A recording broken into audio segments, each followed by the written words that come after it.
Hello, everybody. My name is Roger McKenzie, Assistant General Secretary of UNISON, Public Services Union.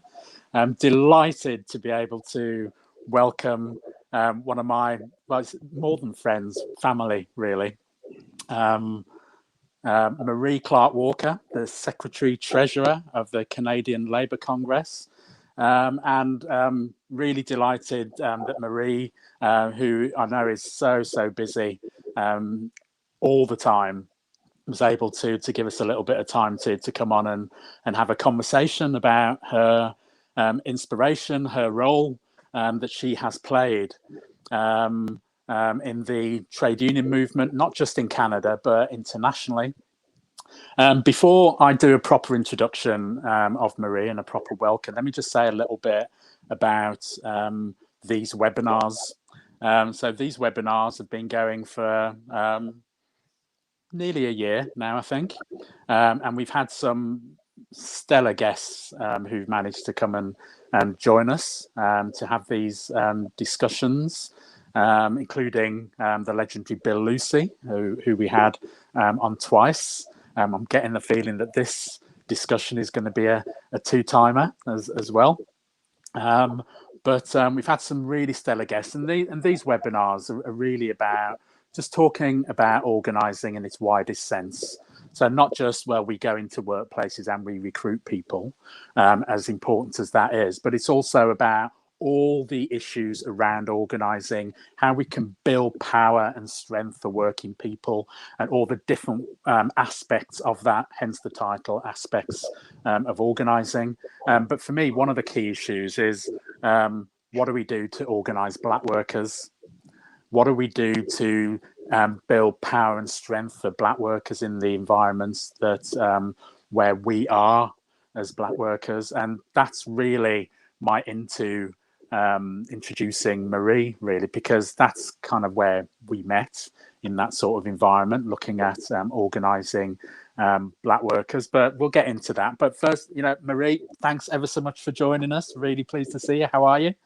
I'm doing well. Thanks for the invite, Roger. No. We've been trying to do this for some time. I know it's been great. But so you're in Toronto just now, I think. I'm in Toronto. I can't tell you what the weather is like. It looks kind of gloomy out there today. But yeah, I'm home. Toronto is home. It's where my family is. And when COVID hit, I wanted to be closer to family, so left Ottawa to come home. And so I've been working from Toronto for a little over a year. Okay, cool. Well, similar circumstance for me, really. I'm stuck in Oxford, really, not really able to go very much outside of the home, really. It's been that way for the best part of a year. So let's kick into the discussion. So how did you get into this business called the trade union movement then? People tell me I was born into it, but I grew up with a mom and a grandmother, because I was raised by both my grandmother and my mother, who were very much involved in trade unionism, in collectivism, in community activism. And my mom made sure that every picket line, every demonstration that was happening in the community, most of those demonstrations were prefaced on racism. Whether there were police shootings, the treatment of Black folks, the treatment of Black folks within the union, all of those things. And she would pull me along. And so to me, it was natural. In school, when I was in high school, I was also the person that everyone would come to whenever something happened in the classroom. And there were incidences. We had incidences of principals telling us that we came to the wrong school. We should have gone to a different school. Why? Because the high school that I went to was in a white neighborhood. And it was the first time that they had an influx of Black students. And I guess they didn't like it too much. And he felt he needed to articulate the fact that we didn't belong there. And so, we dealt with that the only way we knew how. My mother worked at the Human Rights Commission at the time, and we called her and told her what this man had said. And funny story, actually, my mom and another dad one of my friend's dads went to the school and decided that they needed to talk to this principal. And I had called him a prejudiced ass when he approached me, and his response was, "I'm going to call your parents." And I said, "Go ahead." And he called my mom, and she obviously knew that for me to say something like that to a person in authority, something had to be wrong. And so she asked me about it. I told her about it, and we went to the school. She and Mr. Gray went into the office to talk to the principal. We went in with them, and it was just so disrespectful.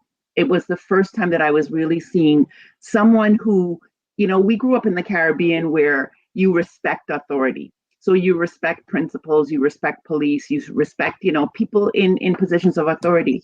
And it was the first time that I saw somebody in a position of authority just have no regard for the other person they were speaking to. He was sitting on his chair with his feet on his desk, and leaned back and, basically looked at my mother while she was introducing herself and telling him these kids have a legitimate complaint. And he basically rolled his eyes and said to her, "Well, what could you do? Who do you know that could take my job?" Like, really, like in a conversation back and forth. And again, you've met my mother, so yeah, she's an intimidating woman. Even to me at this stage, she's intimidating. No, she's inspiring woman. Yeah. Intimidating too when she needs to be, right? So she sat up and she leaned into him and she said, "Let's start over.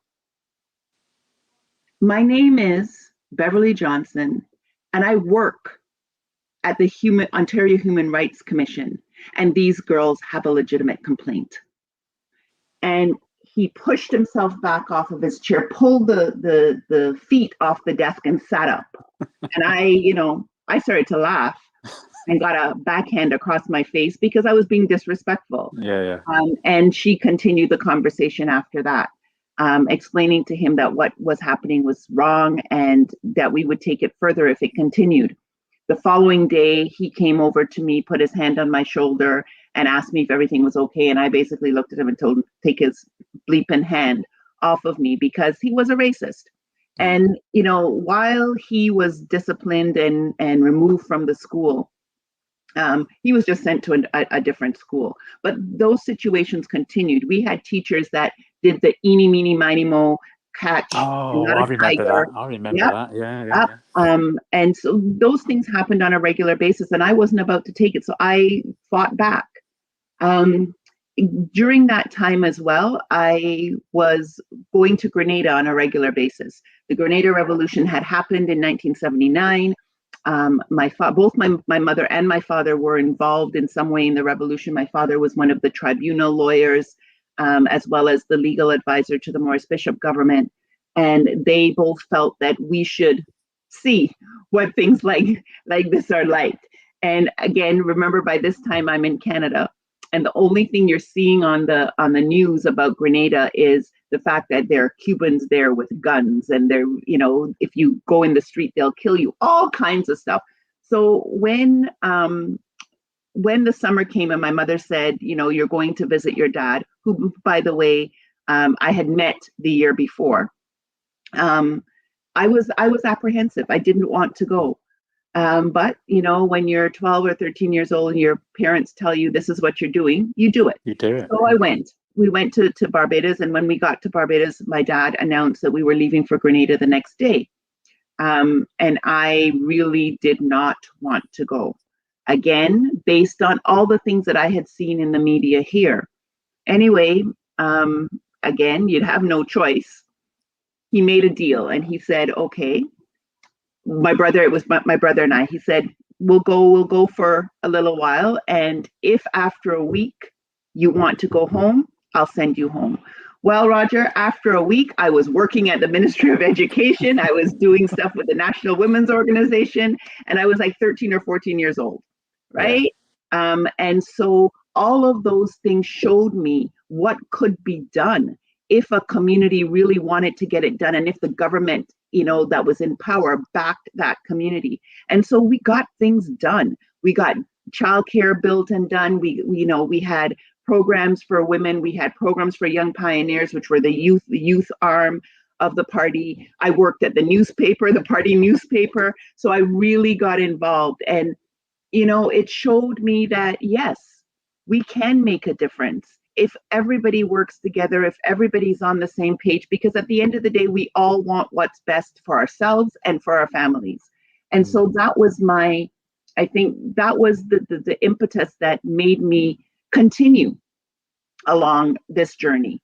And it definitely has been a journey. But when you see people coming together, so they would work all day, they'd go to work and come home in the evenings and actually get out there and fix their streets. Why? Not because anybody was forcing them to do it, because they had pride in their community and they wanted to work together to show that when we do work together, when we have a critical mass working towards a particular goal, it can be done. And that's what the trade union movement is. Absolutely. I think I just get the feeling that there's a lot of people who have forgotten about the Grenadian Revolution and about what it meant and what it did and its successes.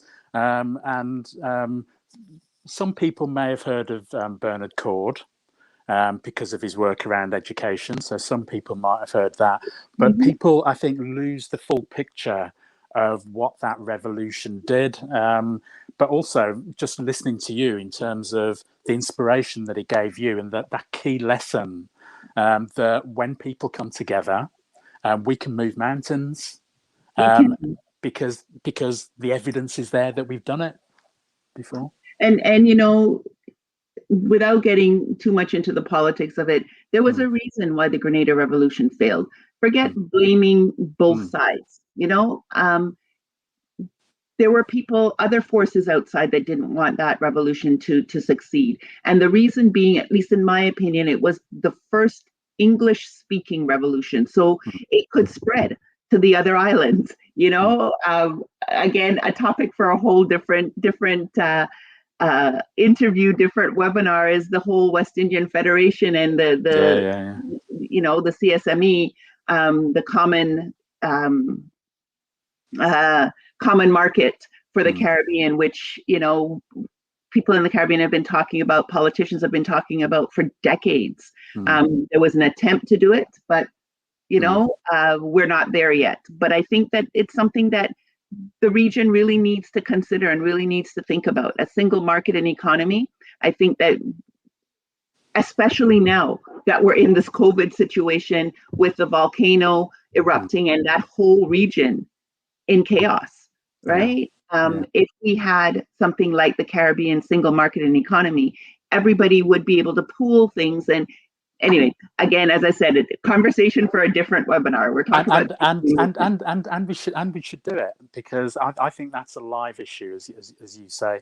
I mean, maybe could you say a little bit about some of the other jobs that you did? Oh, by the way, before I get to that, one key detail that you've left out. And I have to tell everybody, Marie does this all the time. She forgets to tell people she's actually English, right?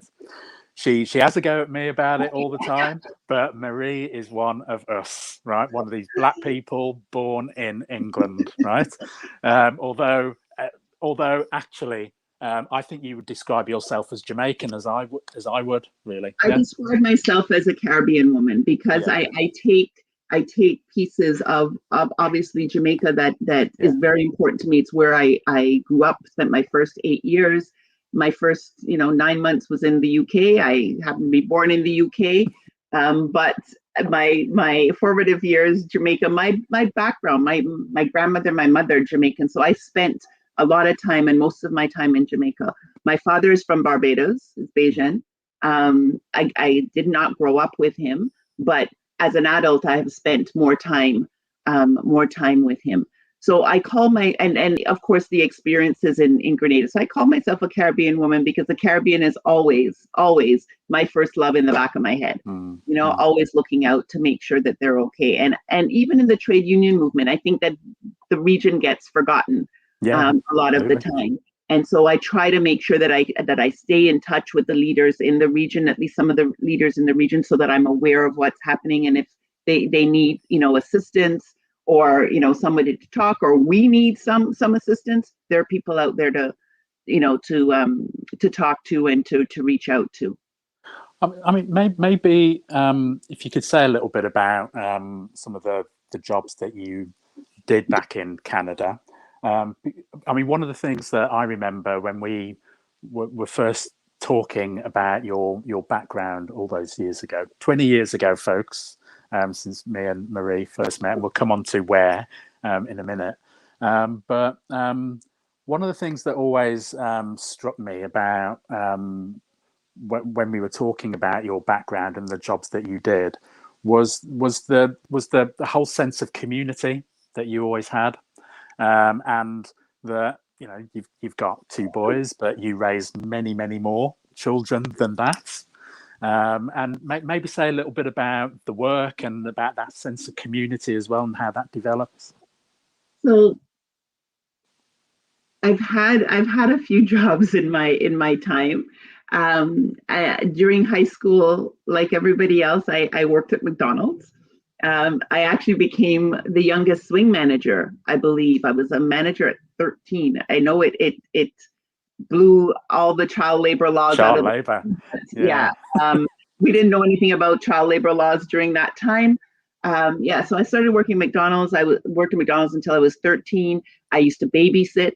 And one of my fondest memories, he was my boss, was babysitting for Bromley Armstrong, who I consider my mentor. Bromley Armstrong, you can go look it up, is a pioneer, was a pioneer. We passed away a couple of years ago. Pioneer in Canada in the civil rights movement.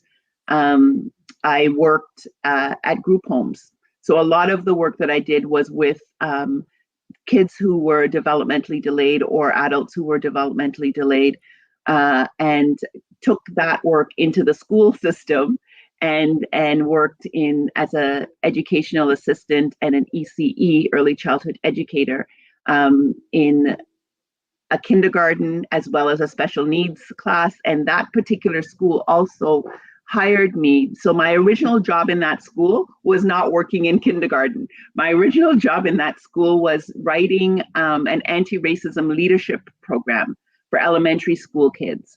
And once we wrote the program, it was myself and a brother named Adissa Oji, who is doing some great work in Ghana right now. Once we wrote the program, the principal asked us if we could implement it.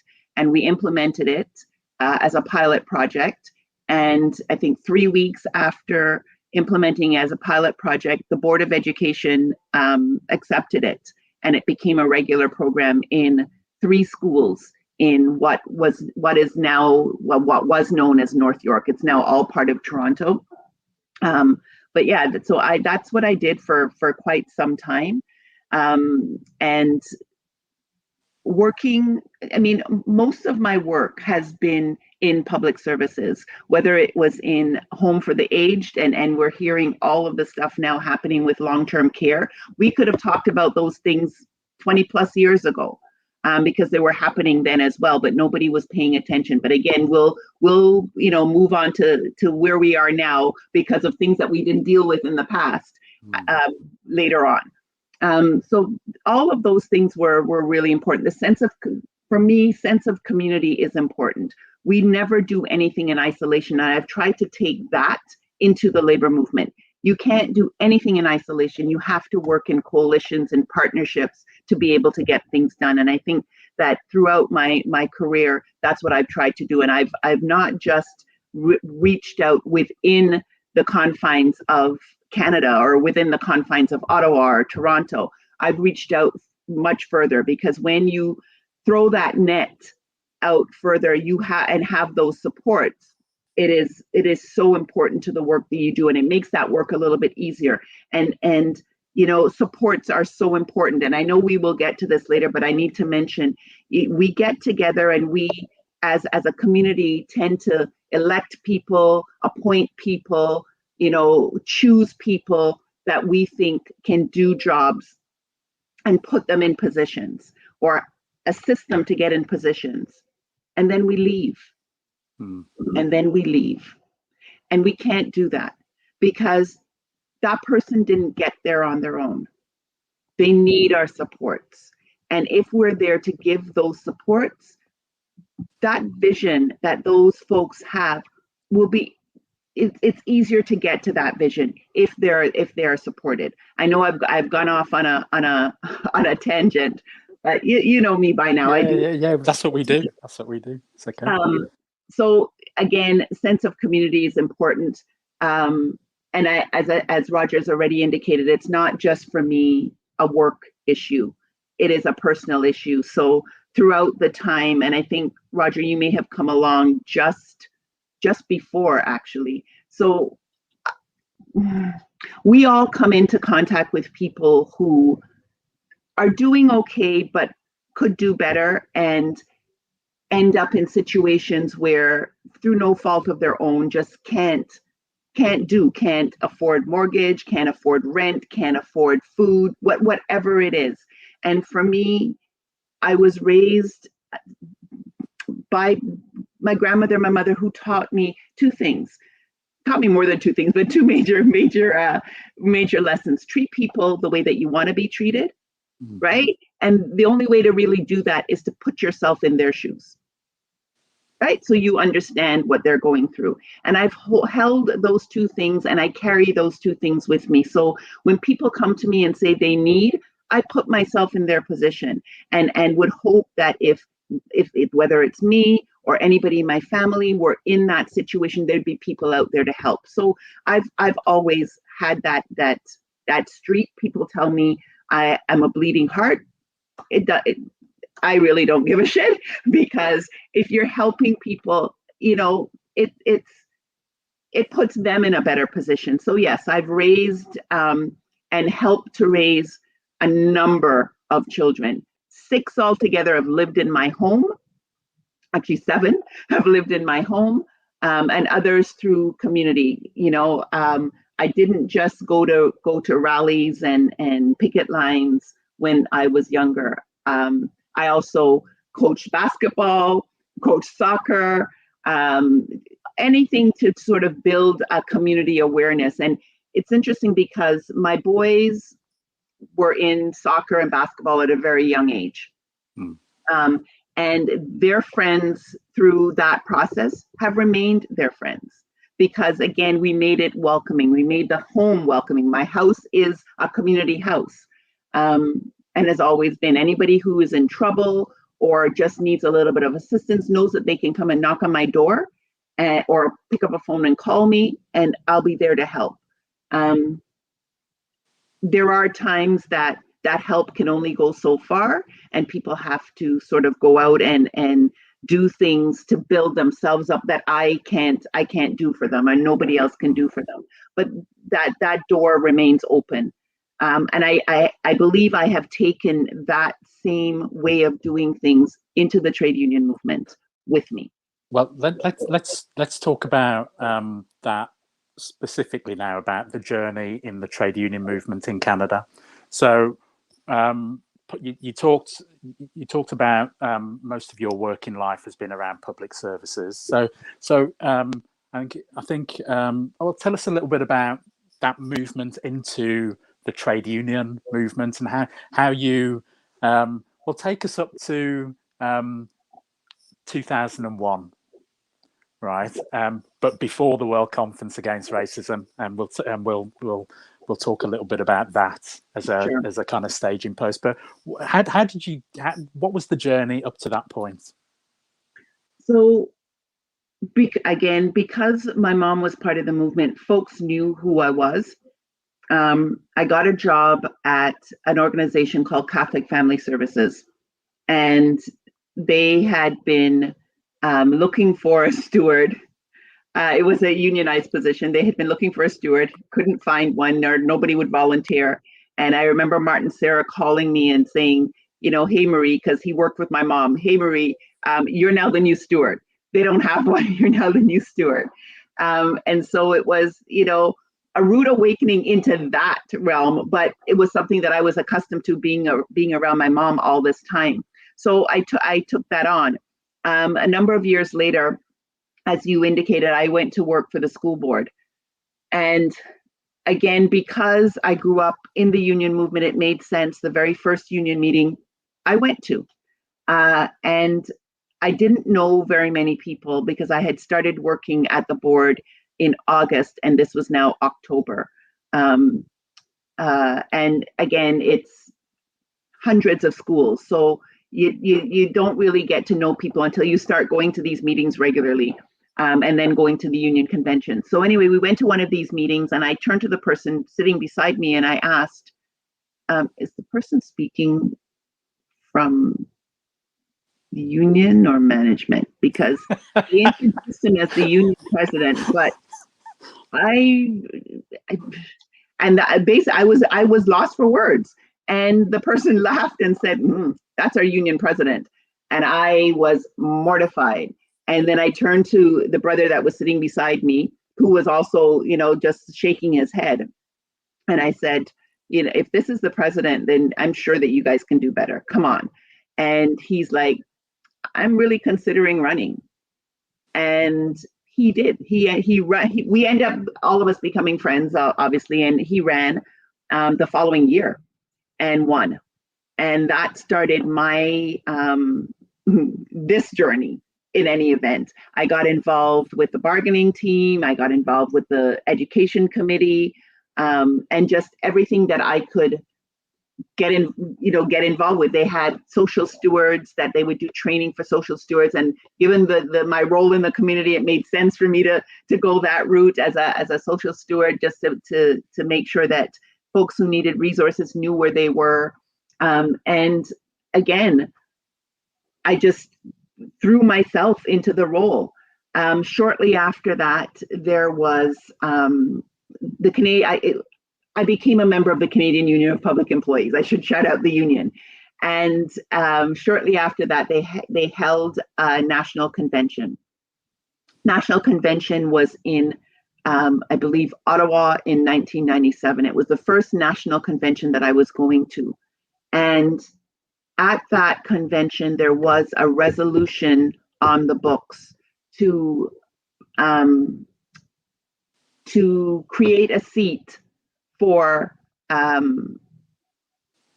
worker of color. And actually, there's two seats, one for a worker of color and one for an Indigenous worker. And I sat listening to the debate. Again, remember, it's my first national convention. And I sat down listening to that debate and just couldn't believe what I was hearing. The racism and overt racism coming out of people's mouths. Things like, I'm not a racist. I have a neighbor who's Black. Yeah. And I see them, I wave to them. I was mortified. Convince me. I remember going to the microphone to speak. Judy Darcy was the president at the time. Claude Genereux was the Secretary-Treasurer. Claude was chairing the convention, and it was about 4:45. And again, that was the time that the equity resolution came up. And I got up to the microphone to say, I don't think that there's quorum in this room. It's 15 minutes before convention adjourns. And this resolution needs the respect that it deserves, to have a full room debating it and ensuring that, we get these two seats. Well, the chair looked at me and said, I think that we have quorum. And I challenged him. Again, my first convention, I didn't know what I was doing. I was listening to the floor. Challenge the chair, challenge the chair. I challenged the chair. And the chair made an argument. And I lost that challenge. The resolution came on the floor. We lost the resolution. And then we went into caucus immediately after. And again, I think the rebel in me just came out, because what I was hearing in caucus was even more disturbing. There were folks that were talking about, so what happened was the resolution got defeated, and I believe it got defeated because we didn't have quorum on the floor. We didn't have our group of people on the floor, and it was an important resolution. So we asked whether or not it could come back. And as you know how convention works, you can refer a convention. It can't come back in the same form, but it can come back. And so that's what we did. And so the caucus was to discuss what form the resolution was coming back in. And we had somebody from caucus that was on the resolutions committee, and he came in the room and said, well, they're bringing it back. And so everybody was like, yay, they're bringing it back. And so the next question was, in what form? And he said, well, I think we should accept it. And we kept asking, in what form? And then he said, well, we can have voice but no vote. And I think I lost my mind. I got up to the microphone and I said, you've got to be out of your effing mind. We have been putting our foot in the door for decades. I mean, this person who was saying this was an older individual who I'd known for years as well, because I knew him from community work as well. And I looked at him and I said, my mother and other generations have been pushing for this to happen. We've gotten our foot in the door and we're not going to accept a foot in the door anymore. We're going to accept our whole body in the door. And if we can't get in there with voice and vote, then we shouldn't go, right? So if they've come back with a resolution that says that we're going in there with voice and no vote, we should be voting down that resolution. Anyway, the room listened to me, and then they voted as to whether or not they would accept the resolution that was coming back on the floor or not. And the caucus voted to accept the resolution coming back on the floor. And I then got up to a microphone and I said, with all due respect, I know that we're supposed to respect caucus choice and caucus decisions, but I cannot in all good conscience. So I will be at a con mic in the morning. So remember, we had met right after convention adjourned. So the following morning at a con mic. What's a con mic? Explain con mic. We don't have the same thing. When you're doing resolutions are pro or con. You're speaking in favor at a pro mic. You're speaking against a resolution at a con mic. Sorry. Okay. Yeah, got it. That. So I would be getting up to speak against this watered down resolution. The morning came and I was lined up. I was lined up early because I wanted to be the first one on that microphone. And I was the first one on that microphone. And we have a practice of whatever microphone you finish on the night before, you start on the next one. You just continue in order the day after. Yeah. We finished on microphone 8 the day before, the last microphone the day before. So we were supposed to start at microphone 1, which is a con mic. And I understand you have to go to a pro speaker first, so they would have started at 2 and then come to 1. Instead, they went to 2 pro people and then they came to 1 after I was like, hello, like I'm at a con mic, you need to. And remembering that I'm there without the backing of my caucus. And people started speaking about the resolution. And I made the speech that, while I thank folks for bringing back this resolution, it's not something that we can accept. The whole argument, as Black folks, we've been fighting for, recognition, we've been fighting for rights for decades, and to accept a foot in the door is disrespectful. It's a slap in the face. And I, for one, will not be voting, and I'm asking everybody not to vote in support of this. By the way, in caucus, we had also decided that if the resolution was defeated, we were all going to walk to the front of the room, do the Black Power symbol, and walk out. And so I spoke, and you could slowly see folks moving from the pro mic to the con mic. The next brother that spoke was, and I will never forget, was a white brother from Ottawa. And he got up to the microphone when they called him. He said, I came here to speak in favor of this resolution because I think it's about time that we open up the doors to allow others on the National Executive Board. But instead, after listening to the sister, I have to say, I'm ashamed of myself. I'm ashamed of myself for supporting and even thinking about supporting something like this. So I, for one, will be standing with the sister. And slowly, everybody did that. And so, yes, the resolution was defeated. We did the Black Power symbol and we walked out the room. But it gave us time to organize, right? So while we didn't get it there, I was fortunate that I had a national president in Judy Darcy that understood the importance of equity, understood the importance of belonging, understood that in order for a labor union to work, everybody had to be in the house. Everybody had to be under the same umbrella with the same rules, with the same abilities. And so shortly after that convention, Judy called and asked if I would work with the other provinces. We had some real issues in the Atlantic provinces and in Quebec in terms of folks understanding the importance of the resolution and why it was that we needed seats at the table. So she asked me to do that, and I did that for a year, going around to the various CUPE conventions, speaking at conventions, just explaining why this was important and why we needed to do this and why it was important to have everybody under the same umbrella. And so that we did that. And while I was doing that, so let me just go back for a second. So that happened in 1997. In 1998, the Ontario division of CUPE put the same resolution on the floor, and it passed. And we elected the first person of color, which was what it was called at that time. I like the term racialized, but because we're talking about 20 odd years ago.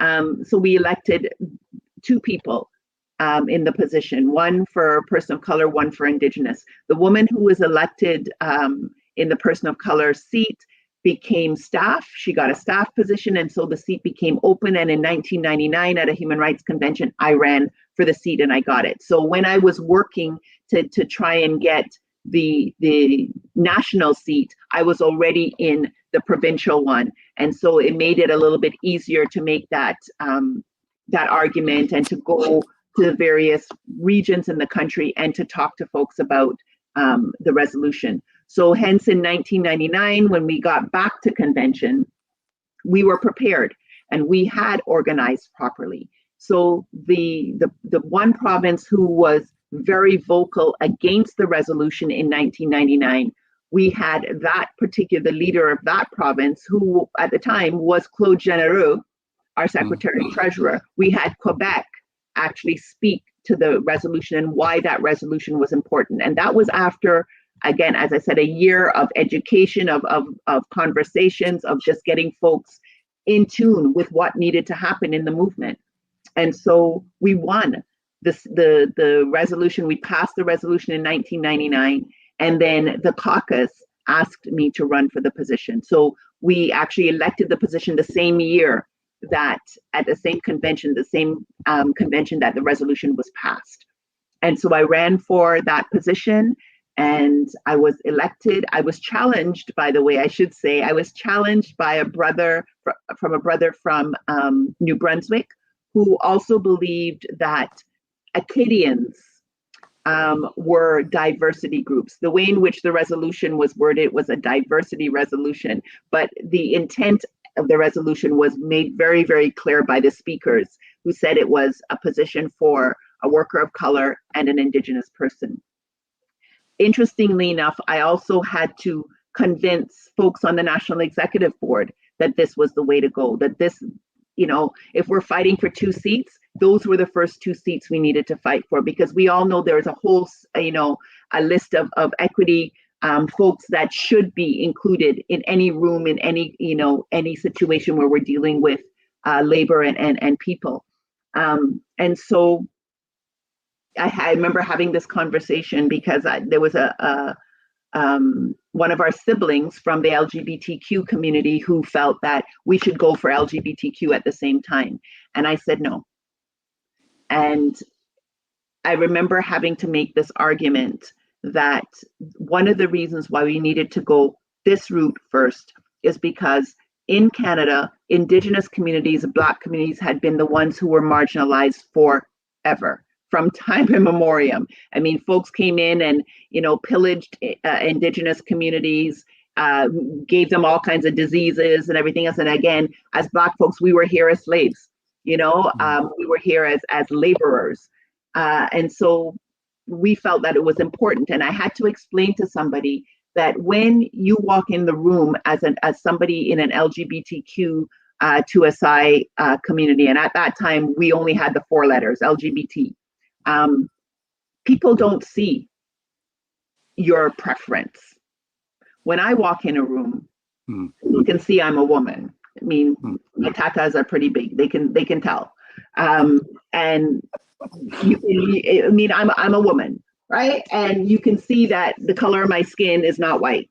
So right there, as I walk into a room, there's no assumptions being made. You can see exactly who and what I am. And so as somebody who's from the LGBTQ community, and remember this conversation is happening in 1999, you don't see, unless you choose to tell somebody your orientation or your identity, they don't know, right? They can only guess. But with me, you walk into a room, with you walk into a room, you immediately tell. All of those preconceived ideas, right, and stereotypes automatically come out. So when we first met, it was at the World Conference Against Racism in Durban in South Africa, 2001, 20 years ago. We got to find a way of celebrating that anniversary at some point online if we have to, but we've got to do that, and maybe try and pull some of the other people together who were with us as well. But that was so it was a World Conference Against Racism set up by the UN. Here we are today in a situation where just a couple of nights ago in the United States, again, the police have shot and killed somebody. We've obviously had over the last year all of the stuff in the US about George Floyd and Breonna Taylor, Ahmaud Arbery. Nobody ever talks about Canada. And yet Canada is kind of portrayed as this heaven, basically. All you got to be as a black person is just to get to Canada and you'll be fine. Tell us about Canada and what, the situation facing black people there. The situation that faces us here in Canada is very, very similar to what people see in the US. I often say to folks, when we're talking about race and we're talking about down south, we need to bring it back up.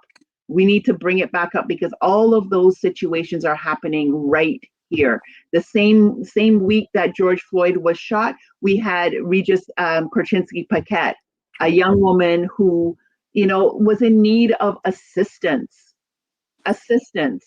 but forced to jump over. We still don't know all the, everything that happened to force her to jump to her death.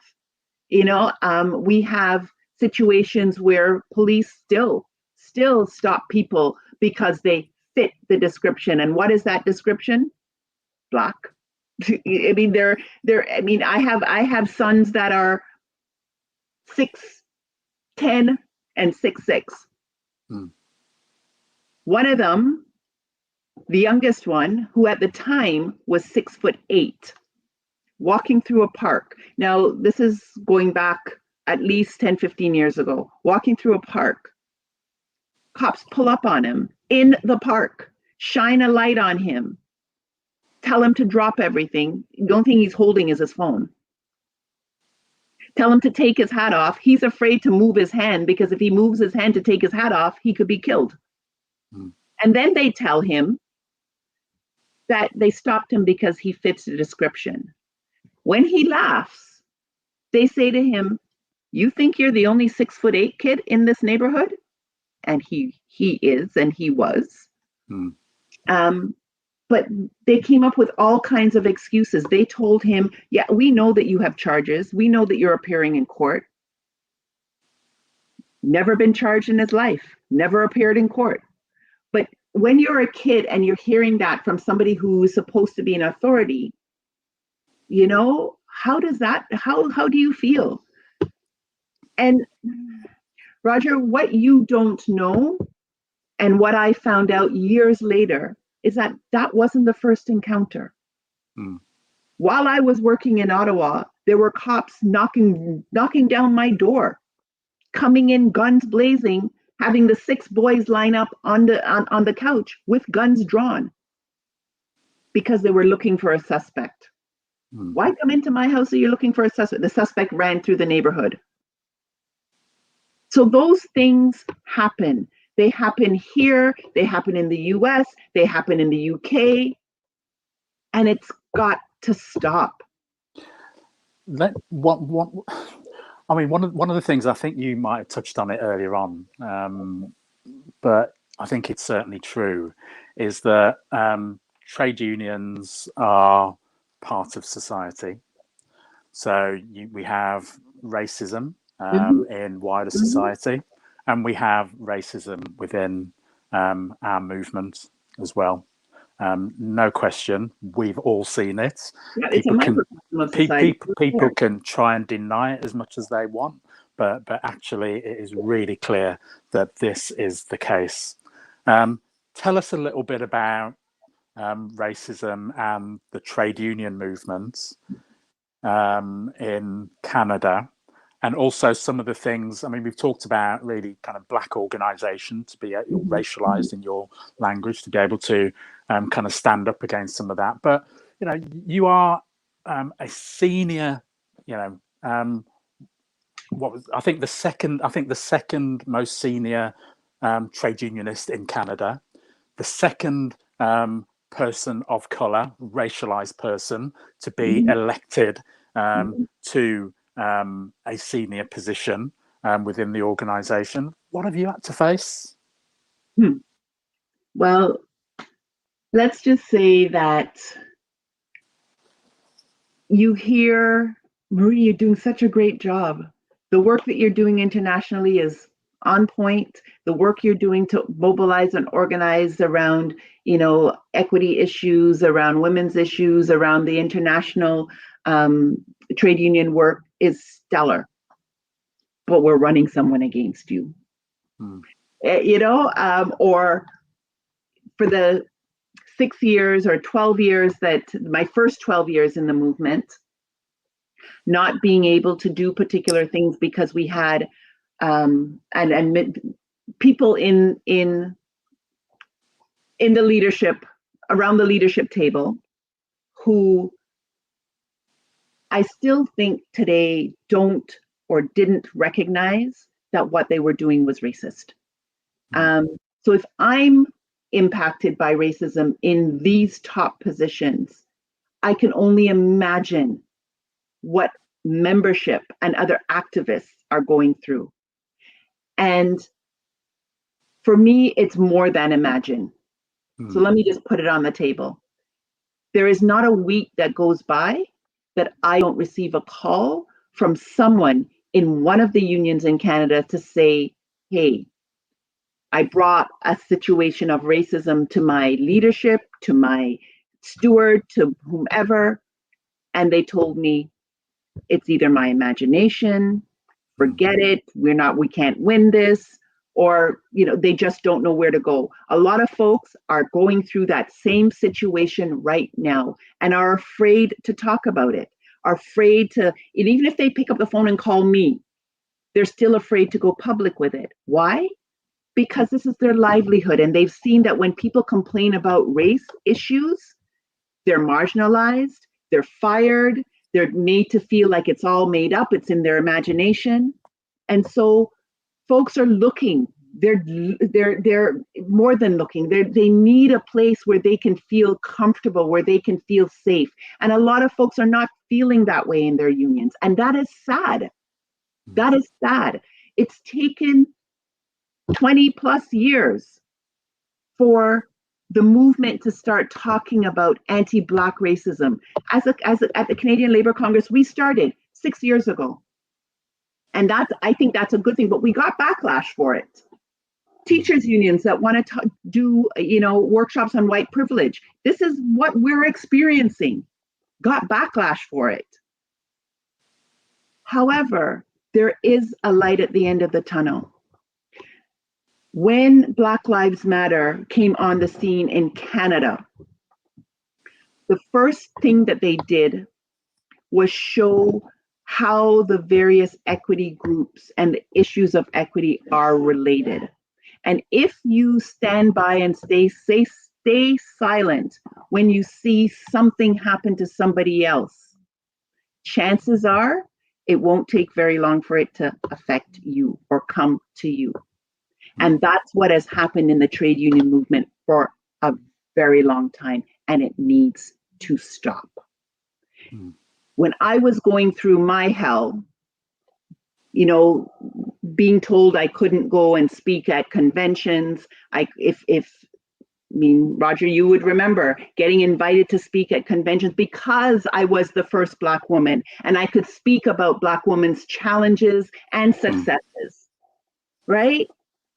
I can't tell you how many of those types of invitations were denied, not by me, but by the administration, the higher up. Right? That in itself is racism. That I mean, just to be clear, so this, I mean, I think if I've understood correctly, what you're talking about is at the Canadian Labour Congress, not CUPE. Yes, Canadian Labour Congress. So this is me being at the Canadian Labour Congress. But I also need to call out all of those affiliates sitting around the table, including my own. Exactly. Including my own, because none of them spoke up when all of that was happening. They knew it was happening, but none of them spoke up. I have to tell everybody who's watching this and listening to this. I mean, I've already said Marie's like family to me. We spoke about this stuff while this was going on, and I've seen and heard some things in my time as a activist, as a full-time officer, national official within the trade union movement. But I've really not heard of anything really. Not even some of the things that have happened to me in the movement, nothing to equate to what Marie went through. Pure and utter racist bullying. And I'm still here, Roger. I know that I'm not offering for the next term, but I'm still here. And one of the reasons that I refused to quit is because if I'm going to leave something, I'm going to leave on my own friggin' terms. Absolutely. I'm not going to let anyone push me out. I was duly elected, just like all the other folks who are going through the same thing. They were duly elected, and they should be allowed to at least do the work that they were elected to do. And I wasn't during that time. Yeah. And again, the movement was important enough to me to stay and fight. And it's still important to stay and fight. There's so much that we need to talk about. One of the things I just want to really touch on before we move towards a conclusion is that over the last few years in your current position, and as I said, we're going to invite you back because there's so much to talk about that we haven't even gotten near yet. But one of the things that you've been really involved in recent years has been work on the international level, particularly at the ILO level. You've made a massive contribution. Do you want to say a little bit about what work you've been doing at the ILO level? You've given me like 5 minutes to talk about ILO. I'll touch on it because I want to go back to the Coalition of Black Trade Unionists. Sure. So I was privileged and honored to lead the negotiations of the Violence and Harassment Convention at the ILO, Convention 190, which was adopted. Huge numbers. We managed to get agreement amongst employers, workers, and governments on this very, very, very important convention. The importance of the convention is beyond what we even thought when we were negotiating it. We were negotiating around dealing with violence and harassment in the world of work. But again, since COVID has hit, the world of work has shifted. You know, people are now working from home. So that whole aspect of digital bullying and online bullying and things that we were talking about when we were negotiating, but people didn't see as happening immediately, are happening. So that convention can actually do a whole lot to help in this situation. And so that, I want to leave that there. We can come back and talk about that another time. But in terms of racism, in order to deal with it, we need to acknowledge that it exists in the movement. And once we acknowledge that it exists in the movement, I think we need to try and work to make that movement better. But at the same time, it's also important for us to grow our own organizations. Hence, the importance of the Coalition of Black Trade Unionists, hence the importance of the Global African Workers Institute, all of those things that bring our folks together, not just because I think it's important for us to talk about our common experiences, but it's also important for us to come together to develop strategies to deal with it. And that's what we did for me anyway at the Canadian Labour Congress. Coalition of Black Trade Unionists and a group of siblings that I trust implicitly, that some were international as well, Roger, came together and developed a strategy for me to go forward in 2014 because I wasn't going to reoffer.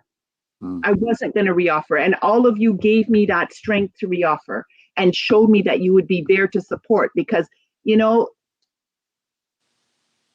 while I feel that the supports that I got from the women who helped to put me in the position wasn't there, the supports from my community, both international and national, was there. And that is what kept me going. You guys kept me going. So I can't leave this webinar, this conversation without saying thanks to all of my siblings in the UK as well. And they are many who kept sending me messages of, you know, support and solidarity to help me keep going. And I thank you. And I try to return the same. I have to say, right, because you know what I'm going to say, right? Because I have to also say to you about the you being there for me and so many of us over here when we've gone through difficult situations as well.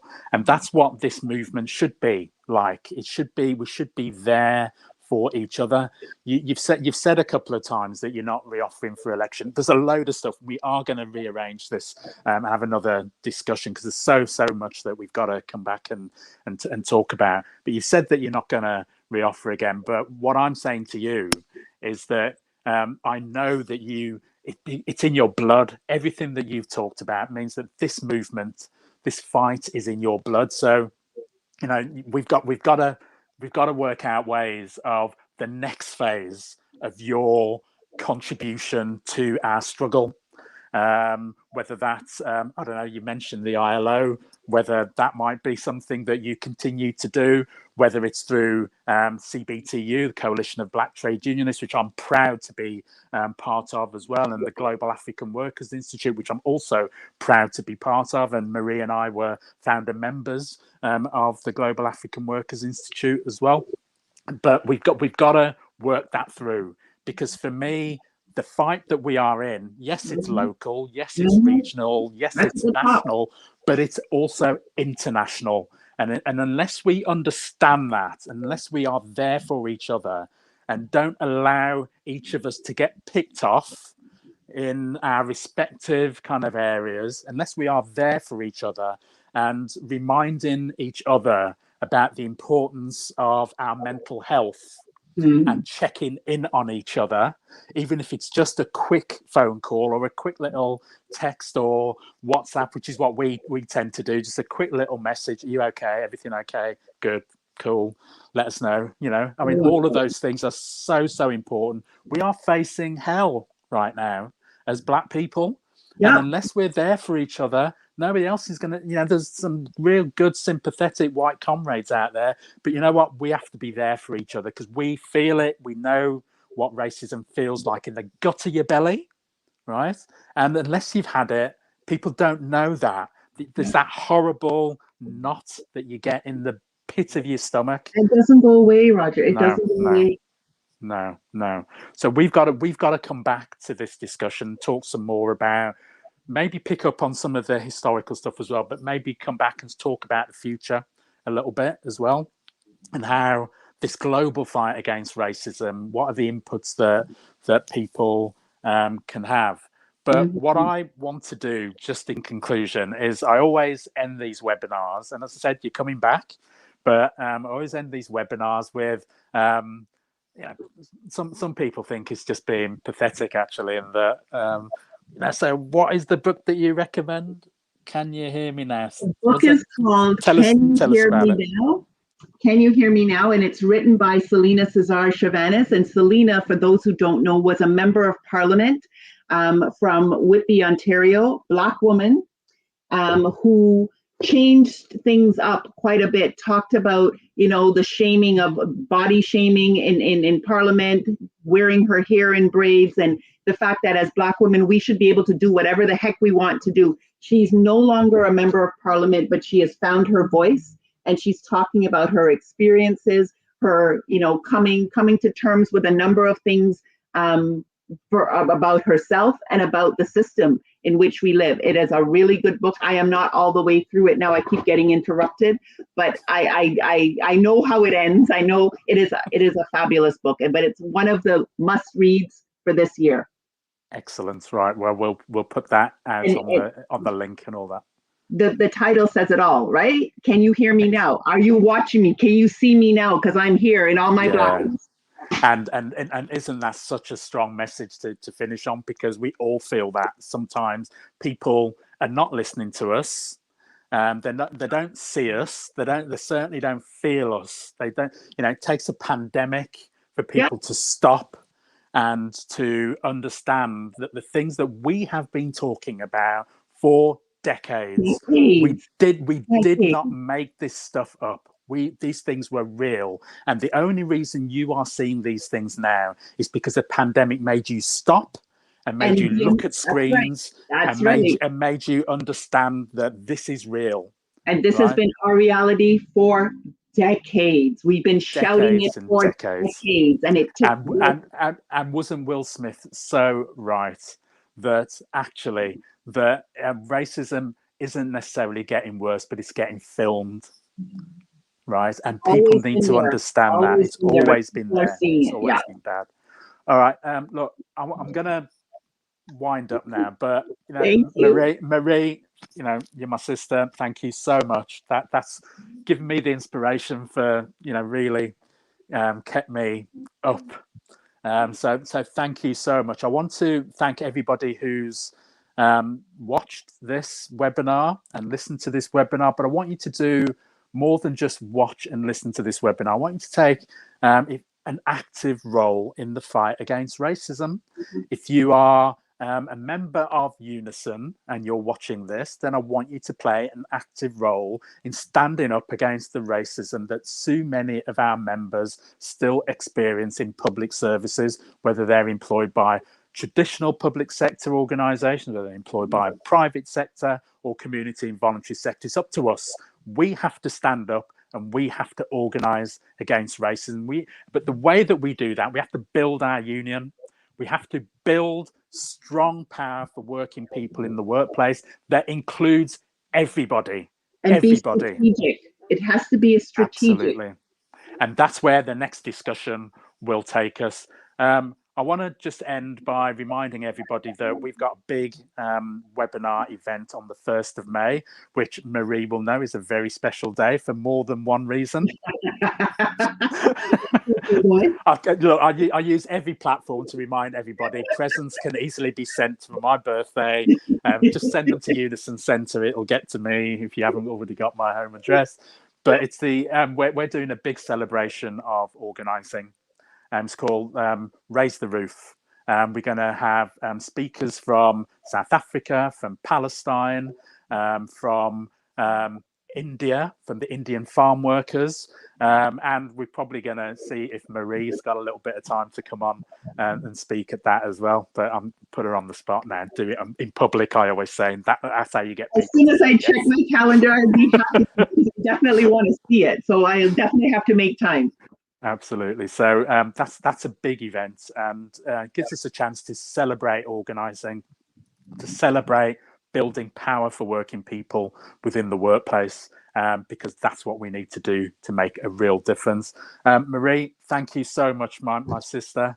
Thank you, Walter. Thank you. And thank you. So inspiring. Thanks for everything that you do. Thanks for everything that you've done and everything that you will go on to do as well. And thank you just for being a friend and a sister to me as well.